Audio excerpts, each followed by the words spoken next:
Good evening, my friends. We'll start with 2 or 3 minutes of just seated silent meditation, just to allow us all to kind of ground at the end of this day and to allow anyone who's still settling in to get settled. And so as you find your seat, close your eyes and just take a couple minutes either with breath or with tuning into sound in your environment, using sound as the anchor. You choose tonight.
Take 2 or 3 slightly fuller breaths, exhaling completely with slightly parted lips. Each time you exhale, can you release a little tension from your shoulders or from your eyes, eyebrows?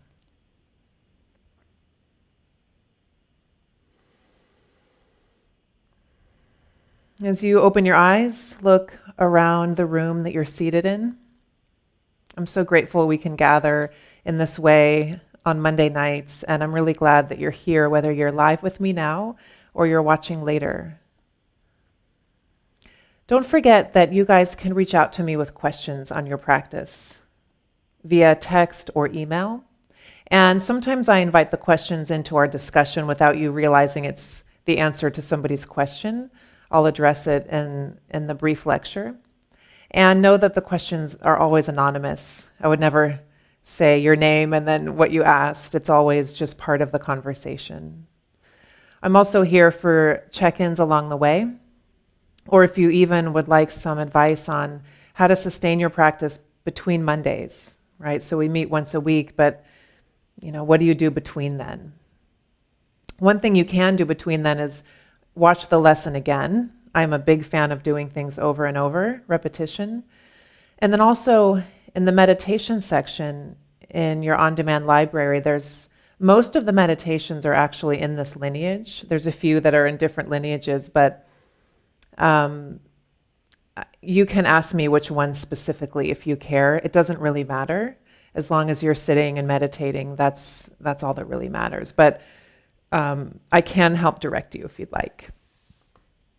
So for tonight, I'd like to introduce a new foundation of mindfulness practice so that we can use this foundation to go some different directions as the year progresses. And one of the pillars of mindfulness practice is mindfulness of feelings and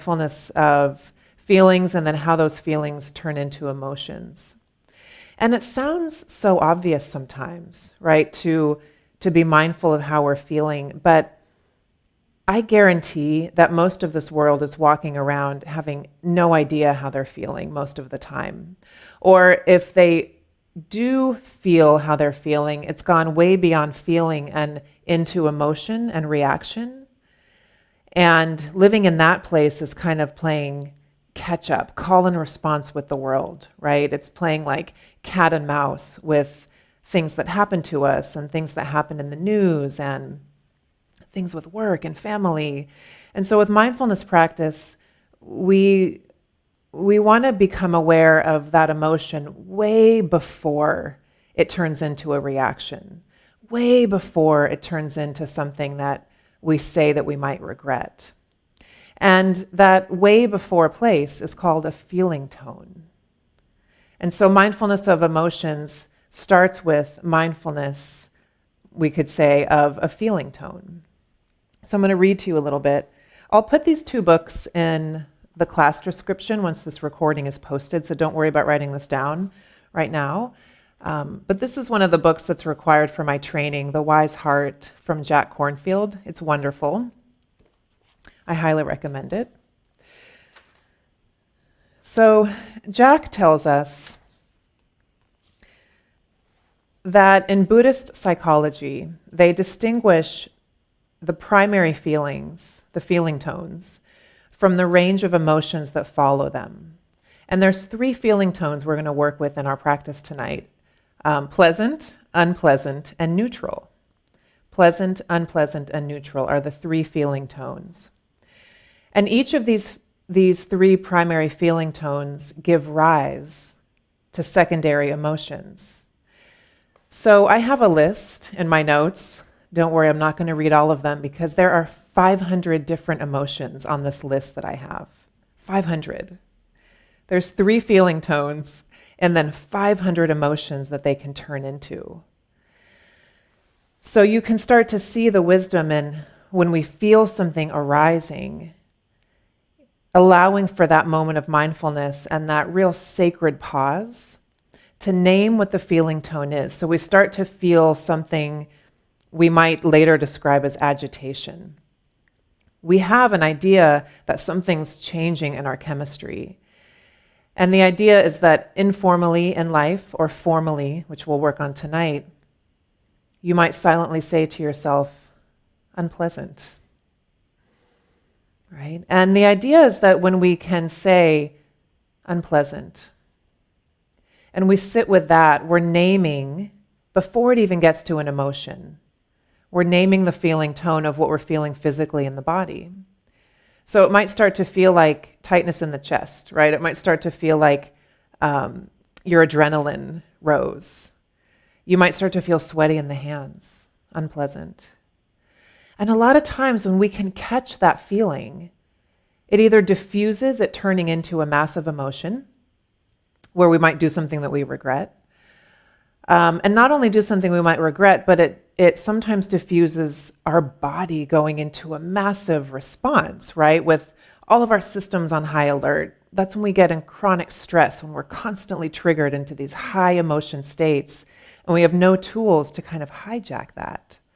So not only for our relationships is this a really vital practice, but also for our own physical health. We're designed to deal with stress, totally. But we know this, that in this modern world, so many things are triggering us into fight or flight that are definitely not life-threatening. Not much is life-threatening in our modern life, yet the nervous system is continually thinking something is threatening, right? So he goes on to say that modern neuroscience confirms that everything registers in the brain that everything that registers in the brain is assigned some negative or positive valence. So something comes in, we get a signal.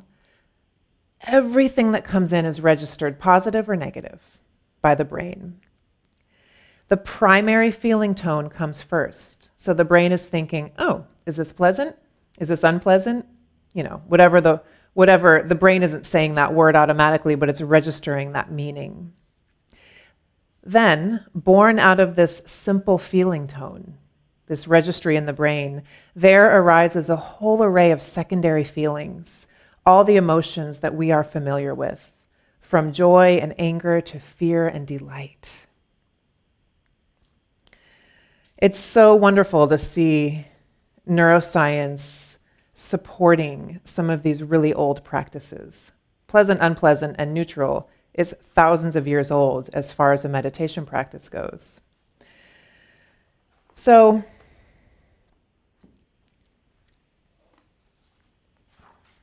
in tonight's practice, I think what we'll do is practice this basic labeling and recognition of pleasant, unpleasant, and neutral, because I want you to practice this week. And it might sound really basic to you, and if it does, I think that's good news. And if it doesn't, then great, you have something challenging to work on. Intellectually, we're like, yeah, I can name something pleasant, unpleasant, or neutral. However, in the flow of daily life, right? Whether you're in the flow of something really wonderful happening, or you're in the flow of something that is just really pissing you off, or you're in that flow of having not much to do, things are kind of neutral. We've talked about this before. And when things are kind of neutral, sometimes we're like, I need to fill this moment with scrolling on my phone. I need something to do. And so in the moment, it's so much harder to apply the practices. Tonight, intellectually, we get it, right? The real work comes in when we leave our meditation cushion tonight and we take this practice into our daily lives. Really, of course, the hardest, I think, for me, maybe for everybody, is when we have an unpleasant feeling tone. You know, when we really just get triggered or mad about something, and in that moment, unpleasant. This is unpleasant. Right now, it's like this. We sometimes get into a thing where we might think, God, I've had a bad week. God, I've had a great week, right? This week was kind of boring. When we kind of get stuck in labeling a whole chunk of time, we've concretized that time, where it's like one big lump. That week was just one big chunk of whatever it was. And there's no real separation between moment to moment activities and just conversations and normal living. And so especially if you're having a week where you're like, this is a really bad week, using this practice to name unpleasant when you're starting to feel that will over time start to help you see that real unpleasant emotion really only lasts about 30 seconds. And there's studies that show this. I'm talking outside of like chemical issues causing real depression and anxiety. This is not that conversation. But regular daily challenging emotions, 20 seconds, 30 seconds. And when we can pause and kind of let that emotion run its course and really name it to tame it, Dan Siegel says, be really aware of it, we start to realize that it doesn't have that much power over us anymore.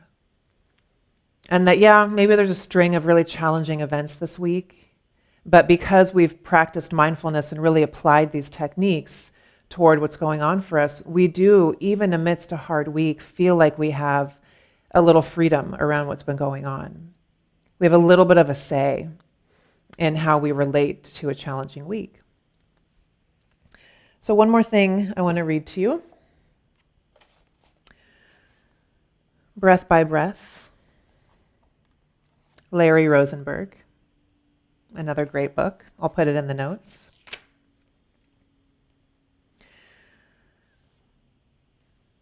So I'm quoting the word Buddhism again. I just want you guys to know that what we're doing in these practices is mindfulness meditation. It's a more secular application of meditation, non-religious. It's based in insight meditation. And insight meditation is Vipassana, and it is based in Buddhism. And so that's why I'm quoting that, even though what we're practicing is more secular. Okay, and you can ask me about that if you have more questions. In the Buddhist scheme of things, feelings make the world go round. We spend our whole lives trying to pile up good feelings and avoid bad ones. Can I just sit with you with that for a minute? We spend our whole lives trying to pile up good feelings and avoid bad ones. And in the face of neutral feelings, we tend to space out with thoughts and fantasies, smartphones. Probably you even opened this book or are sitting here tonight in the hope of having some kind of good feeling. Like we chase it down, don't we? The problem is that we become slaves to this process. We don't look closely at the feelings that stimulate our reactions. They elaborate themselves into moods, emotions, a sense of self, which sometimes results in unskilled actions. You grab the person who makes you feel good, you kill the one who makes you feel bad. All of the areas that give human beings problems, sex, money, power, drugs, ethnic strife, war, have their source in feelings. So he's taking it all the way to the extreme, saying that unskillful relation to the things that trigger us, the feeling sense that it brings in and the emotions that it carries us to is the root of all suffering. Maybe. Quite possible, right? So let's practice. Find your dignified seat. Close your eyes or keep them open and look down, but forward.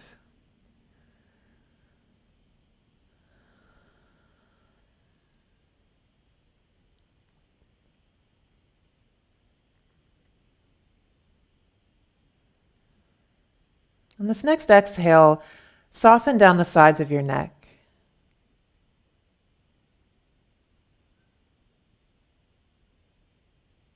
Soften down the shoulders, let your arms, hands become heavy. Elbows softly bent and relaxed.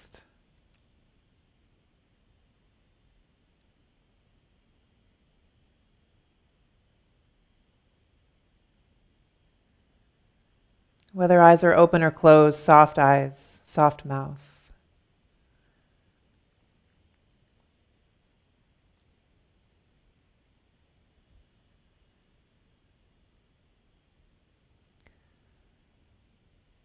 And to begin, let's practice coherent breathing, which is simply even inhale to exhale. So for you, whether it's 3, 4, 5 count in breath, match that on the out breath.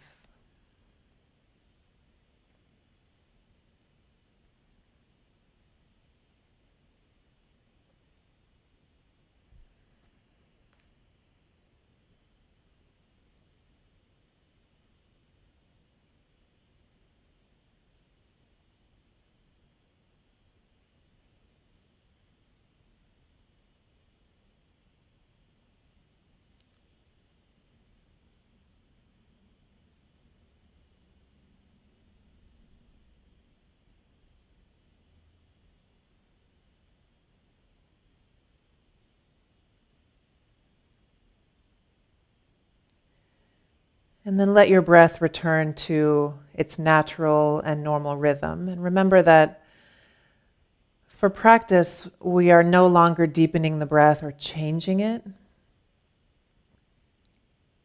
We're just witnessing the breathing process as though we are a completely impartial observer of the body being breathed.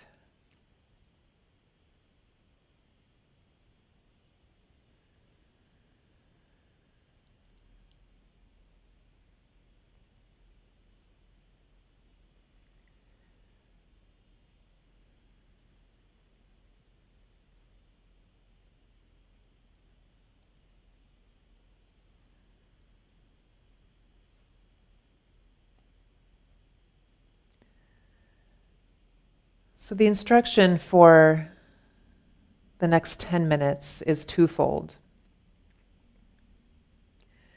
One is to continue to come back to your anchor. So whether your anchor is felt sense in the hands, whether your anchor is your breath, I'm going to use the anchor tonight of my seat on the cushion. That feels really grounding to me tonight and very accessible. And so as usual, you will keep turning toward your anchor when you notice yourself lost in thought. The second part of the instruction is that when you notice yourself lost in thought, I'd like you to pause and see if you can label what's going on in that moment for you as pleasant, unpleasant, or neutral. So you'll get curious about the thought. Is it something that has been bugging you? Is it a daydream? Is there some kind of charge around it? Pleasant, unpleasant, neutral. Then turn back toward your anchor.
Sometimes we have a moment where we wake up in meditation and we realize perhaps it's been several minutes that we've been lost in thought, and then we get mad at ourselves and think we're a bad meditator and we're not cut out for this.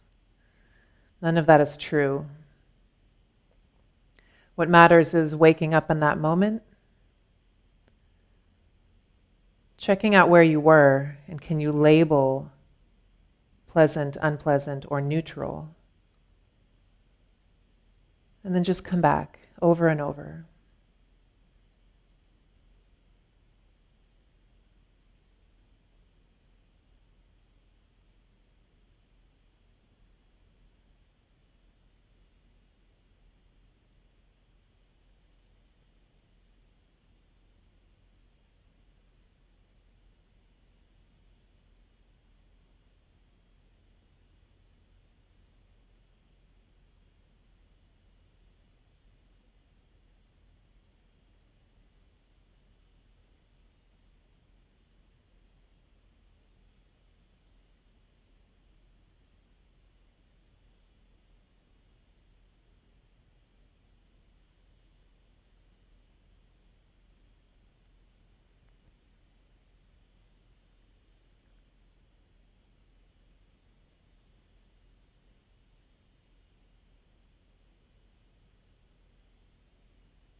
Can you observe if you are labeling one word more than the other two?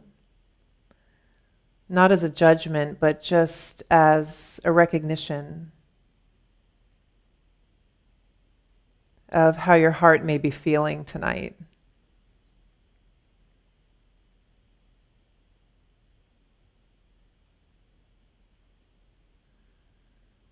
And if there's a lot of unpleasant for you, I invite you to give yourself some compassion. One of my favorite ways is placing my hand on my chest and just telling myself everything's going to be okay. Everything's going to be all right. You're doing a good job. Maybe pat your chest a few times, like you would a small child who you're comforting.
And sometimes it's the simple agitation and resistance to our practice that comes up.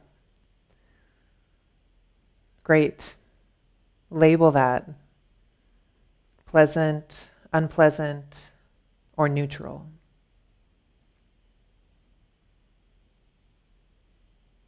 And then turn back toward your anchor of choice.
What we begin to see over time is that emotions change so fast, and they really are. You hear this a lot in meditation and mindfulness practice. They change like the weather.